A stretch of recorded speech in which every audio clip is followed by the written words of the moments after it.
Hello everyone, कैसे हैं आप सभी का इस वीडियो में स्वागत है। बच्चों, आज की इस वीडियो में मैं आपको जो आप यहाँ पे हमारे हाथ पे देख रहे हैं, ये जो अनसोल्ड पेपर है, ये अनसोल्ड पेपर बच्चों 2025 का अनसोल्ड पेपर है। इस अनसोल्ड पेपर में पिछले साल के पेपर होते हैं। बच्चों, इन पिछले साल के पेपरों को मैं आपको सॉल्व कराऊंगा। वीडियो की शुरुआत कर दी गई है। 2024 सेट 1 इसकी दो वीडियो आपके लिए अपलोड की गई हैं। बच्चों, अभी आज की इस वीडियो में उसके आगे से पढ़ाना है। बच्चों, इस 2025 के अनसोल्ड पेपर में 2025 का मॉडल पेपर भी दिया गया है। बच्चों, इस मॉडल पेपर को भी मैं आपको बताऊंगा। तो बच्चों, अगर आप चैनल पर नए आए हैं तो चैनल को आप लोग सब्सक्राइब कर लीजिएगा। और इस वीडियो में जहां पे आपको समस्या होती है तो इस वीडियो के कमेंट बॉक्स में आप कमेंट करना ना भूलें। आपके कमेंट का जवाब जरूर दिया जाएगा।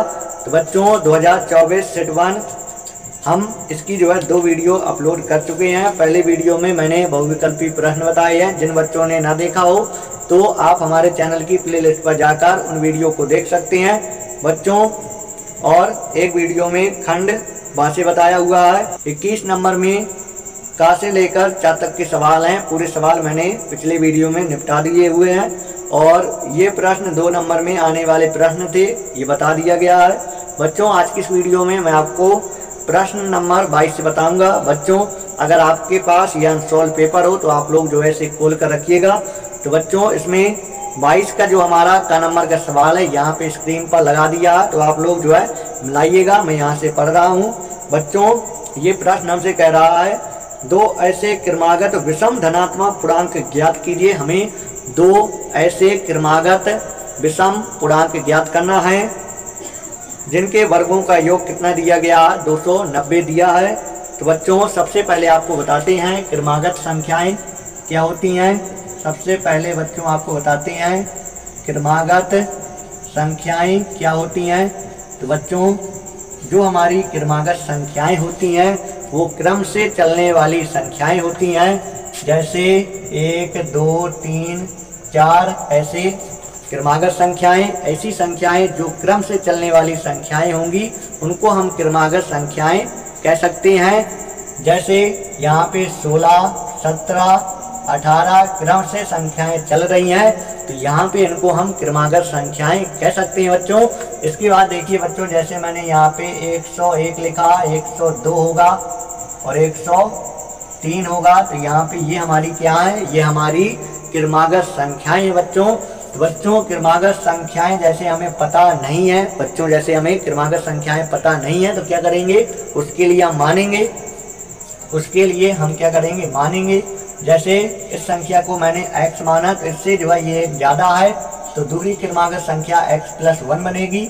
इसके बाद तीसरी क्रमागत संख्या जो बनेगी x+2 बनेगी। इसके बाद जो क्रमागत संख्या बनेगी x+ क्या बनेगी, 3 बनेगी। अगर यहाँ पे x की जगह 101 रखूंगा तो 101 में 1 जुड़ जाएगा तो 102 आएगा। 101 में 2 जुड़ जाएगा तो 103 आएगा। तो बच्चों, आपको पता चल गया होगा, जब क्रमागत संख्याओं की बात होगी तो यहाँ पे ये माना जाएगा। अगर 2 क्रमागत संख्याएं कहा जाएगा तो 2 क्रमागत संख्याएं माना जाएगा। अगर 3 कहा जाएगा तो 3 माना जाएगा। तो बच्चों, बात क्या आती है इसमें, बात ये आती है जो हमें सवाल लगाना है उसमें क्रमागत विषम संख्याएं हैं। यहाँ पे जो हमें सवाल लगाना है उस सवाल में क्रमागत विषम संख्याएं हैं। तो बच्चों, विषम स्थान में हमारा ये होगा और ये नहीं होगा। विषम स्थान पर हमारा ये होगा, एक छोड़ के एक हमारा विषम होता है। तो बच्चों, यहाँ पे हम पहले मान लेंगे, माना 2 क्रमागत, माना 2 क्रमागत धनात्मक कह रहा है तो बच्चों धनात्मक मान लेते हैं। माना 2 क्रमागत धनात्मक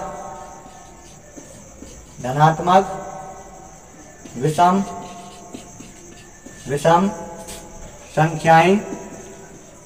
संख्याएं। तो देखिए बच्चों, एक हमने x माना, इसके बाद बच्चों क्या मानेंगे, x+2 मानेंगे, क्योंकि हमें विषम संख्याएं मानना है। क्रम से आने वाली 2 विषम संख्याएं मानना है। तो यहाँ पे हमने क्रम से आने वाली 2 विषम संख्याएं मान लिया। 1 के बाद विषम संख्या 3, इसके बाद 5, ऐसे क्रम से विषम संख्या हमारी आती है। तो बच्चों सवाल कह रहा था 2 क्रमागत धनात्मक विषम संख्याएं जिनके वर्गों का योग, मतलब इनका क्या करना है, वर्ग करना है। क्या करना है, वर्ग करना है। तो इसका वर्ग कर दिया और x+2 इसका वर्ग कर देंगे। वर्गों का योग कह रहा, तो यहाँ पे जोड़ कर चिन्ह लगा देंगे। योग कितना है 290, बराबर में 290 लिख देंगे। बच्चों यहाँ पे हमारा x² जो करते हुए रहेगा और यहाँ पे a+b का होल स्क्वायर का सूत्र लग जाएगा। तो x का स्क्वायर, इसके बाद 2 का वर्ग 4 होता है, इसके बाद 2ab, तो यहाँ पे हमारा क्या आ जाएगा बच्चों 4x आ जाएगा, बराबर यहाँ पे हम 290 लिख देंगे। इसके बाद बच्चों यहाँ पे x² जोड़ देंगे, तो यहाँ पे 2x² आ जाएगा। बच्चों यहाँ पे आपको पता होगा, यहाँ पे a+b का होल स्क्वायर का सूत्र लगा है, a² + b² + 2ab, ये सूत्र होता है। इसके बाद देखिए बच्चों 4x लिख देंगे, इसके बाद 4 लिख देंगे, 290 यहाँ ले आएंगे तो माइनस का 290 हो जाएगा, बराबर में नया बचेगा कुछ, तो बराबर में 0 लिख देंगे, 0 बच जाएगा। इसके बाद देखिए बच्चों 2x² प्लस यहाँ पे 4x लिखेंगे और यहाँ पे 1 + 1 माइनस, 1 अगर प्लस हो 1 अगर माइनस हो तो क्या करना है, घटा देना है। 10 में 4 जाएगा 6 आ जाएगा, ये हमारा 8 बन गया क्योंकि ये दान ही था, इसने इसको दान दिया, 1 दान दिया तो ये जो है 1 कम हो गया। इसके बाद देखिए 2 - 286 आया। इसके बाद बच्चों 2 से भाग जा रहा है, 2 से पूरे भाग दे दो तो आसान हो जाएगा थोड़ी। तो देखिए x² यहाँ पे हमारा 2 से भाग होना है तो 2x हो जाएगा, 2 से भाग, यहाँ पे 2 एकम 2, 2 चौको 8, 2 तिया 6। इसके बाद बच्चों पीछे वाली संख्या के गुणनखंड कर लेना है क्योंकि यहाँ पे कुछ गुणांक नहीं है। अगर गुणांक होता बच्चों तो पीछे वाली संख्या गुणा आगे वाली संख्या करते हैं, याद रखिएगा। यहाँ पे देखिए 143 किससे कट जाएगा, तो ये हमारा कट जाएगा 11 से कट जाएगा, तो 11 एकम 11 और 11 तिया 33, इसके बाद 13 से कट जाएगा, तो यही 11 और 13 हमारा इसका क्या है, गुणनखंड है। तो देखिए बच्चों यहाँ पे लिखते हैं x² प्लस यहाँ पे 2x को हम लिख सकते हैं क्या, 13x - 11x, 13x - 11x लिख सकते हैं। 13 में 11 जाएगा तो 2x आ जाएगा। इसके बाद -143 बराबर में 0, x कॉमन करेंगे तो x + 13, इसके बाद 11 कॉमन करेंगे तो यहाँ पे भी x + 13 बराबर 0, इसके बाद x + 13 और यहाँ पे x - 11 बराबर 0, तो तुलना कर देंगे 0 के बराबर। तो देखिए x + 13 बराबर 0, तो x बराबर -13, इस तरफ जाएगा तो -13। इसके बाद x - 11 बराबर 0 करेंगे तो x का मान 11 आएगा। तो बच्चों प्रश्न हमसे कह रहा था धनात्मक विषम संख्या, तो यहाँ पे ये ऋणात्मक है, तो ये वाला बिल्कुल गलत है, ये वाला बिल्कुल गलत है, इसका बिल्कुल सपोर्ट नहीं करेंगे बच्चों, इसका सपोर्ट करेंगे। तो बच्चों यहाँ पे हम x की जगह लिखेंगे, x की जगह 11 लिखेंगे तो एक विषम संख्या 11 हो जाएगी, 11 में 2 जोड़ देंगे तो दूसरी विषम संख्या हमारी 13 हो जाएगी। तो यहाँ पे हमारा आंसर आ चुका है, तो माना हटा देना है, 2 क्रमागत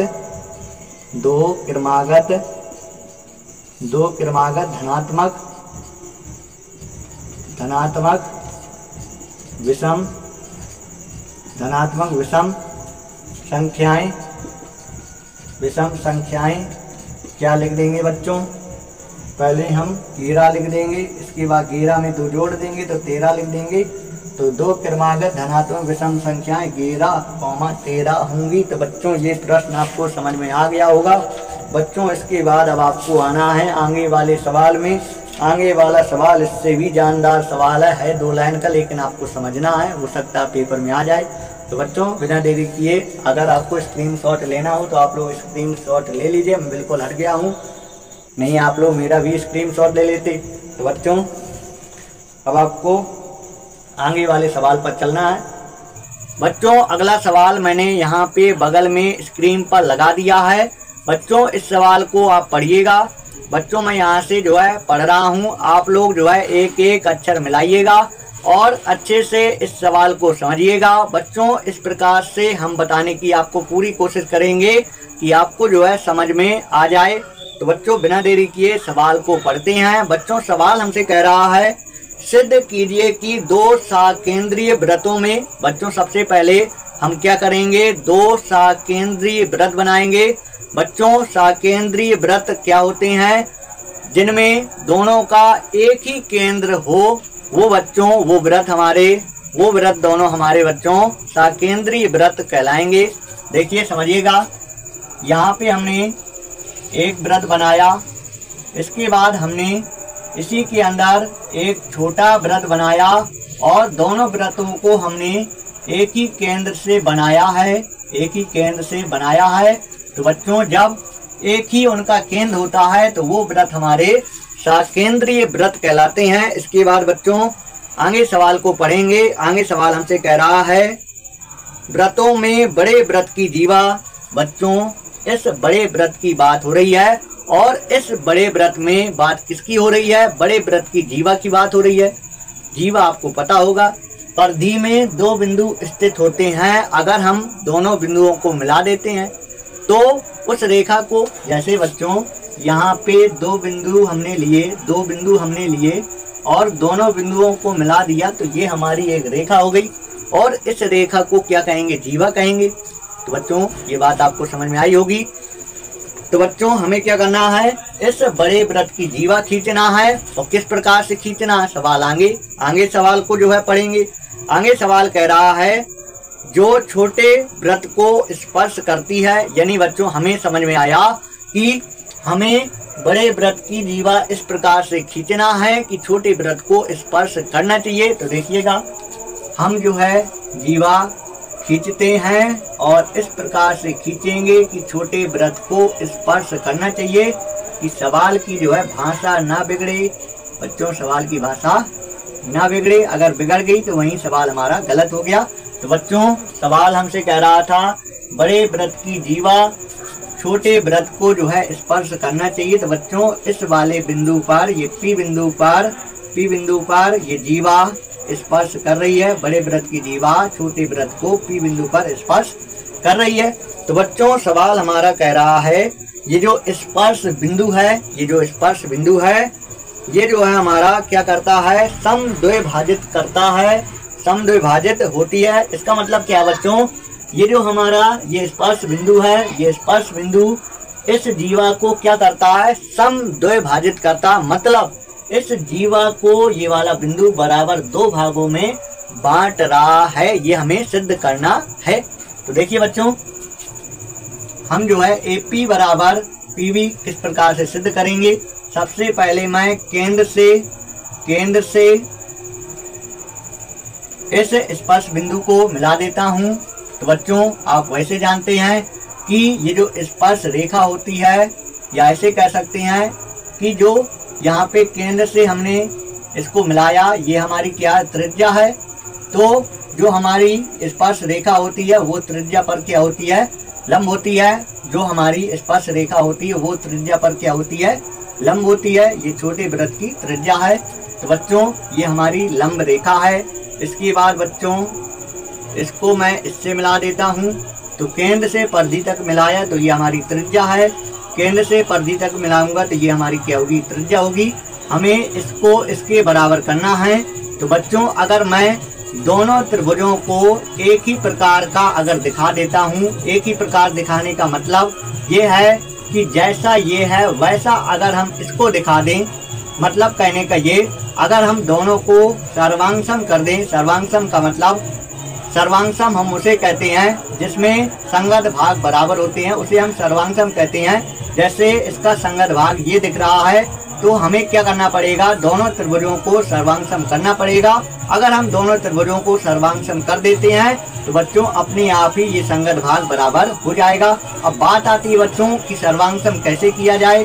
तो यहाँ पे हम नियम लगाएंगे बच्चों। समकोण यहाँ पे हमारा समकोण बिंदु है। समकोण बिंदु जो होता है उसके सामने वाली भुजा हमेशा क्या होती है, कर्ण होती है। और यहाँ पे कर्ण वाली जो भुजा होती है, कर्ण को इंग्लिश में क्या कहा जाता है, इसको हम हाइपोटेनस साइड कहते हैं। इसके बाद बच्चों ये जो हमारा कोण था, इस कोण को हम राइट एंगल यानी समकोण कहते हैं। तो देखिए यहाँ पे आप देख रहे होंगे कि नियम बिल्कुल बनता हुआ नजर आ रहा है। पहले देखिए दोनों त्रिभुजों का हम क्या करेंगे, दोनों त्रिभुजों का ये वाला कोण बराबर करेंगे, दोनों त्रिभुजों का क्या करेंगे, ये वाला कोण बराबर करेंगे। इसके बाद दोनों त्रिभुजों की हम क्या करेंगे, ये वाली भुजा बराबर करेंगे। फिर इसके बाद बच्चों एक भुजा और बराबर कर देंगे। तो बच्चों यहाँ पे आर एच एस ये वाला नियम हमारा लग जाएगा। आर हमारा यहाँ पे राइट एंगल, एच हमारा हाइपोटेनस यानी कर्ण है और एस का मतलब साइड है। तो इस नियम से बच्चों हमारे दोनों त्रिभुज सर्वांग हो जाएंगे। जब बच्चों दोनों त्रिभुज सर्वांग हो जाएंगे तो इनके संगत भाग क्या हो जाएंगे, बराबर। ये वाली भुजा इसके बराबर हो जाएगी। तो बच्चों हमें इन दोनों त्रिभुजों को सर्वांग करना है। तो यहाँ पे हम यही दोनों त्रिभुज लेंगे। तो यहाँ पे बच्चों हम लिखते हैं सिद्ध, लिखते हैं क्योंकि हम जो है सिद्ध कर रहे हैं। और बच्चों यहाँ पे हम क्या करते हैं, दोनों त्रिभुजों को लेते हैं। तो हमने ये वाला त्रिभुज लिया, त्रिभुज ओ पी ए, त्रिभुज ओ पी ए और त्रिभुज ओ पी बी में। तो देखिए बच्चों अब हम सबसे पहले दोनों का राइट एंगल बराबर लिख देंगे। ये वाला कोण ओ पी ए बराबर लिख देंगे O P B.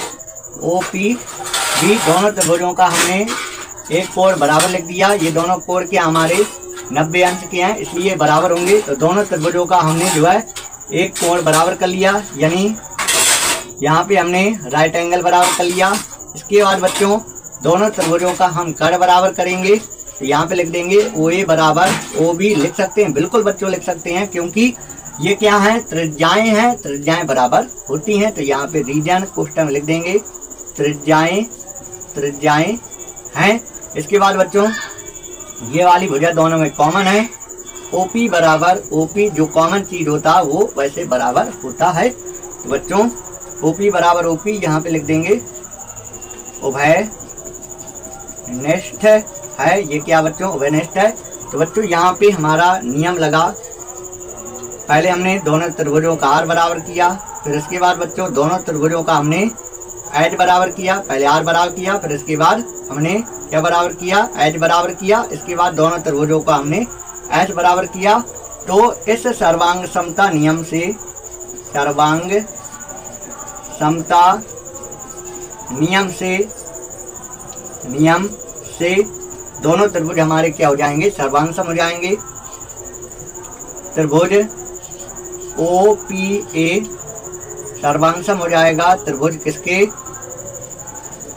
O P B के सर्वांग हो जाएगा। जब बच्चों त्रिभुज हमारे सर्वांग हो जाते हैं इस नियम से, इसलिए ये दोनों त्रिभुज हमारे क्या हुए, सर्वांग होंगे। जब बच्चों त्रिभुज सर्वांग हो जाते हैं तो संगत भाग क्या हो जाते हैं, बराबर। ये जो एपी है हमारा, एपी अपने आप ही जो है पीबी के क्या हो जाएगा, पीबी के बराबर हो जाएगा। एपी जो है अपने आप ही पीबी के बराबर हो जाएगा। और बच्चों हमें जो है यही सिद्ध करना था, यहाँ पे लिख देंगे सीपी सीटी।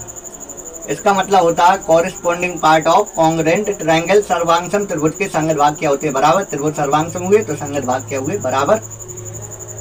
तो बच्चों यही हमें सिद्ध करना था। तो ये हमारा प्रूफ हुआ। हमें सिद्ध करना था कि ये बिंदु इस जीवा को क्या करता है, समद्विभाजित करता है। तो हमने जो है बच्चों सिद्ध कर दिया। मुझे उम्मीद है आपको जो है प्रश्न अच्छे से समझ में आया होगा। बच्चों अगर आपको जो है स्क्रीनशॉट इसका लेना हो तो मैं जो है हटा जाता हूं, तो आप लोग जल्दी से जो है इसका स्क्रीनशॉट ले लीजिए। बच्चों अब आपको यहाँ पे बगल में ये जो सवाल आपको दिख रहा है, इस सवाल को आपको देखना है। बच्चों ये सवाल हमसे कह रहा है चित्र में, तो चित्र मैंने पहले ही बना दिया है, यहाँ पे बोर्ड में आप देख सकते हैं। इस चित्र में बच्चों क्या सवाल हमसे कह रहा है, एल एम समांतर सी बी, यानी एल एम समांतर सी बी, ये दोनों रेखाएं क्या हैं बच्चों, ये दोनों रेखाएं हमारी समांतर हैं। ये सवाल हमसे कह रहा है। इसके बाद सवाल बच्चों हमसे आगे कह रहा है कि एल एन समांतर सी डी, यानी एल एन ये हो गया, सी डी ये हो गया, दोनों रेखाएं क्या हैं, समांतर हैं। तो बच्चों हमें सिद्ध करना है। सिद्ध करने वाली चीज़ यहाँ पे हम लिख देते हैं, सिद्ध करना है, सिद्ध करना है बच्चों, क्या सिद्ध करना है? हमें सिद्ध करना है कि AM इसके बटे में आना चाहिए, AM इसके बटे में आना चाहिए, क्या आना चाहिए? BM आना चाहिए।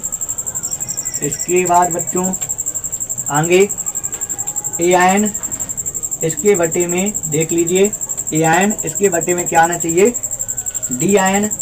DN आना चाहिए। इस प्रश्न को बच्चों बहुत ही अच्छे समझेंगे क्योंकि ये सवाल बच्चों पेपर में कई बार पूछा जा चुका है।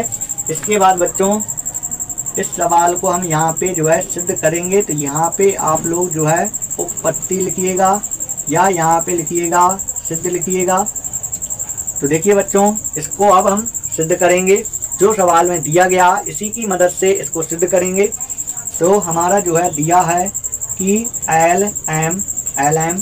LM समांतर CB ये हमारा दिया हुआ है, तो यहाँ पे लिख देंगे चूंकि ये हमारा समांतर दिया है। बच्चों जब रेखाएं समांतर होती हैं तो समान अनुपात में विभाजित करती हैं। इसका मतलब क्या है बच्चों? इसका मतलब बच्चों ये है कि आपको जो है थेल्स प्रमेय आना चाहिए। बच्चों थेल्स प्रमेय हम आपको समझा देते हैं। यहाँ पे हम ऊपर वाला इतना हिस्सा जो है लिख रहे हैं, ये वाली रेखा जो है बड़ी है तो मैं इसको जो है बड़ी करता हूँ, और ये छोटी है तो इसको मैं छोटी करता हूँ। इसके बाद इसको इससे मिला देता हूँ, तो समझने की आप लोग कोशिश करिएगा। इसके बाद बच्चों यहाँ पे देखिएगा, यहाँ पे जैसे ये हमारी रेखा बीच से जो है काट रही है, तो बच्चों यहाँ पे मैंने कहा कि ऐसे रेखा काट रही है। तो बच्चों इस चित्र को हम जो है इसी तरीके से बनाते हैं ताकि जो आपको समझ में आ जाए। बिंदुओं को उसी प्रकार से मैं लिख दूंगा। यहाँ पे हमारा क्या है? A है। इसके बाद यहाँ पे हमारा क्या है? L है। यहाँ पे हमारा बच्चों क्या है? C है। इसके बाद इस तरफ का लिखेंगे, यहाँ पे M लिख देंगे, और इसके बाद यहाँ पे हम क्या लिख देंगे? B लिख देंगे। बच्चों इस रेखा के समांतर ये वाली रेखा हमारी जो है खींची गई है।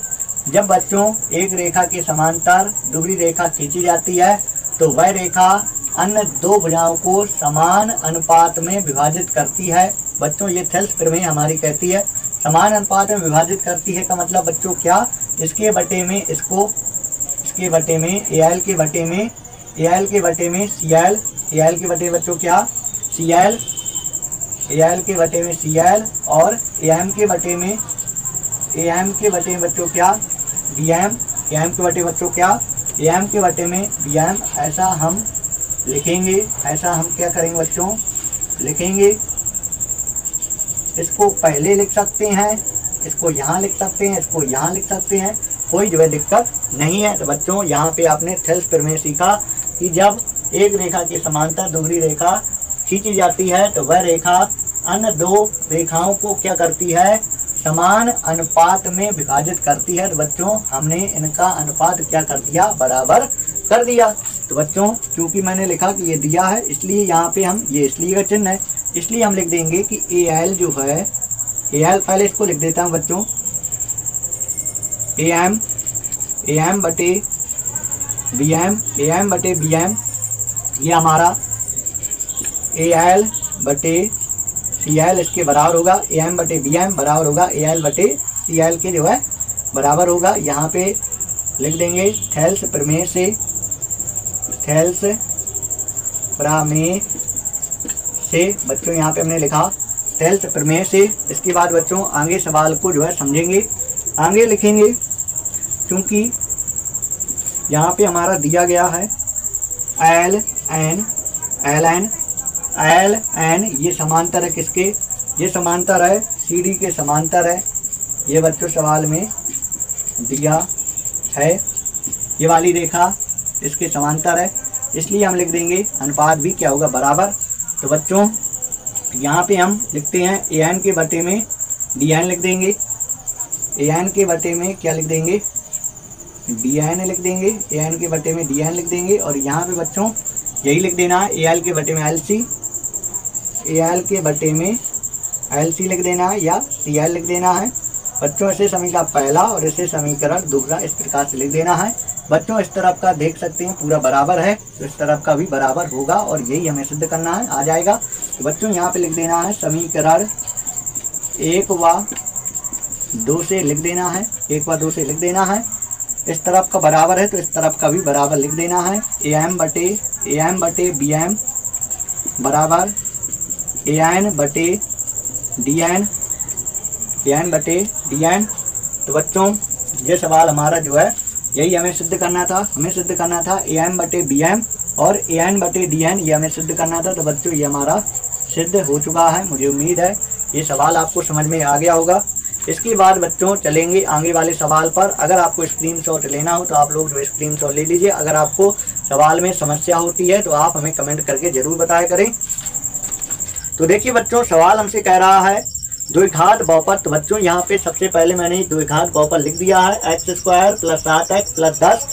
इसके हमें शून्य ज्ञात करना है, ज्ञात करेंगे। सवाल के अनुसार हम चलेंगे, सवाल जैसा कह रहा वैसा हम करेंगे, सवाल का निपटारा जो है करेंगे। बच्चों इसके हम शून्य ज्ञात करेंगे। और बच्चों क्या कह रहा है, शून्यकों तथा गुणांकों के बीच संबंध की सत्यता की जांच कीजिए।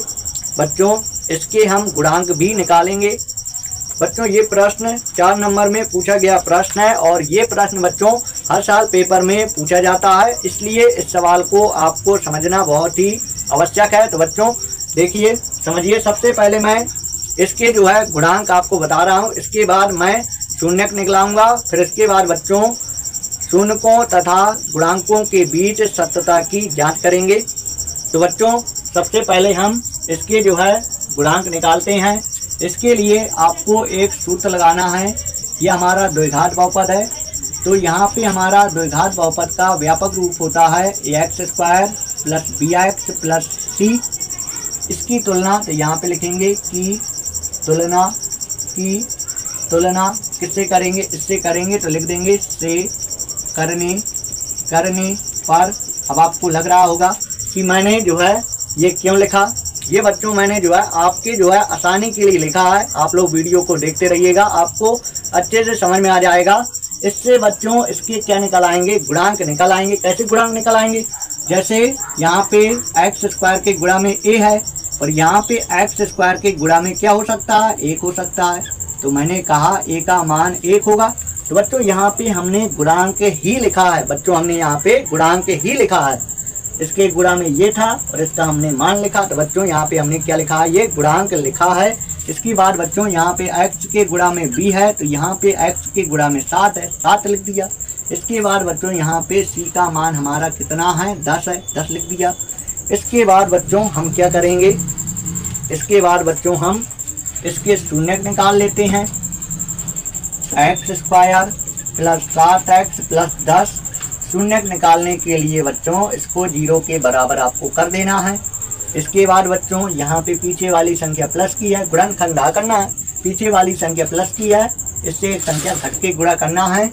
यहाँ पे 7 लिखा है, 6 से गुणा करना है, 6 × 1 5 × 2 कर देंगे, 5 दूनी 10 आ जाएगा, 5 में 2 जोड़ देंगे 7 आ जाएगा।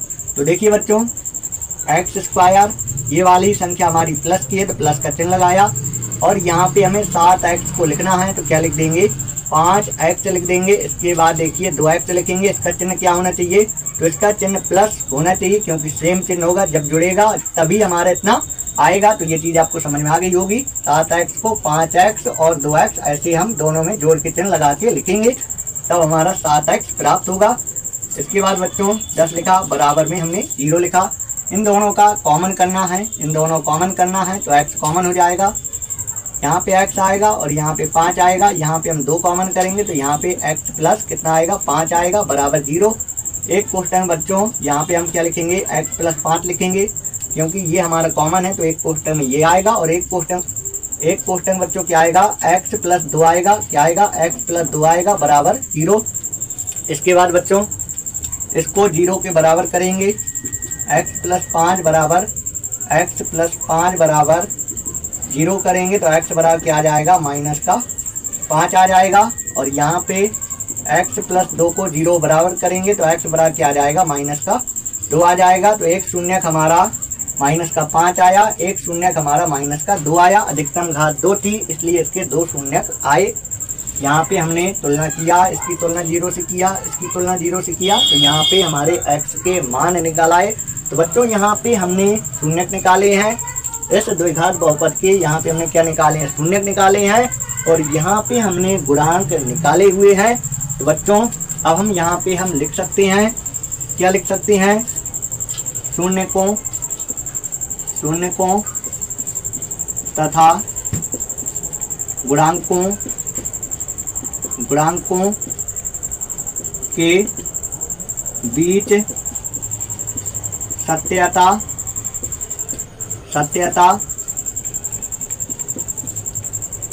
की जांच।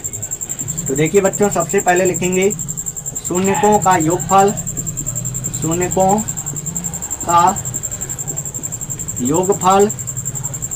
तो बच्चों देखिए शून्यकों का योगफल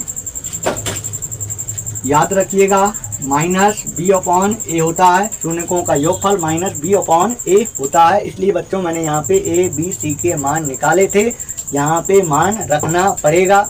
तो बच्चों अब आपको समझ में आ गया होगा। यहाँ पे इन दोनों शून्य को जोड़ना है, माइनस का 5, बीच में प्लस का चिन्ह और ये माइनस का, इसलिए कोष्टक में लिख देंगे। यहाँ पे माइनस बी का मान लिख देंगे, बी का मान कितना है 7 है, 7 लिख देंगे। इसके बाद ए का मान कितना है 1 है, 1 लिख देंगे। इसके बाद बच्चों देखिए -5 बाहर आएगा तो माइनस का 2 हो जाएगा, माइनस का 7।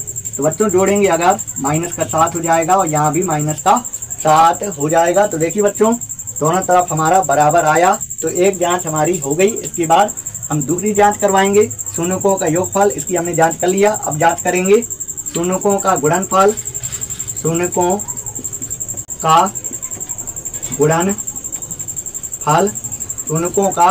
गुणनफल। तो बच्चों याद रखिएगा C अपॉन ए लिखना है आपको, शून्यकों का योगफल माइनस बी अपॉन ए लिखना है, शून्यकों का गुणनफल C अपॉन ए लिखना है। तो यहाँ पे शून्यकों का गुणा करा देना है, -5 गुणे -2 बराबर C का मान लिख देंगे 10, ए का मान 1 लिख देंगे, माइनस गुणे माइनस प्लस हो जाता है 10। तो देखिए बच्चों दोनों तरफ हमारा बराबर आया।